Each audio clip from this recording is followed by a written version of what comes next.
Hello বন্ধুরা, কেমন আছেন সবাই? আশা করি সবাই ভালো আছেন। তো এই যে আমাদের ছোট্ট একটা আখের বাগান। তো আজকে এইখান থেকে একটা আখ খাবো, দেখি কেমন হয়েছে আখগুলা। তো ছোট্ট একটা জায়গা নিয়ে আখগুলা লাগানো, বাড়ির ভেজাল মুক্ত আখ। অবশ্যই বাজারেও যা পাওয়া যায় তাও সেরকম ভেজাল হয় না, কারণ আখ তো সেরকম ভেজাল হওয়ার কথা না। তো আজকে এখান থেকে একটা আখ বেছে খাবো, দেখি কোনটা খাওয়া যায়। তো দেখতেছি যে কোনটা খাওয়া যায়। এই যে ছোট্ট একটা জায়গা নিয়ে লাগানো, বেশি জায়গা না, অল্প কিছু জায়গা নিয়ে লাগানো আখগুলা। তো ভালোই হয়েছে, প্রথমবার লাগানো ভালোই হয়েছে আখ। বেশি জায়গা নিয়ে লাগানো না, এই দেখেন বেশি জায়গা না, অল্প কিছু জায়গা নিয়ে লাগানো।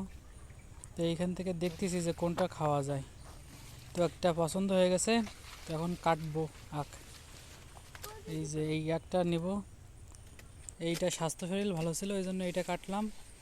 তো এর আগেও খাইছিলাম, ভালো মিষ্টি হয়েছিল। তো আজকে এটাও খাবো, দেখি কি হয়। তো এখন মাথা থেকে কেটে নেব, কেটে সেটে নিয়ে যেতে হবে ঘরে, তারপর খাওয়া হবে। খুব একটা কিন্তু লম্বা হয়নি, তাও মিষ্টি আছে ভালো, এই জন্য কাটলাম। তো ভালো থাকবেন।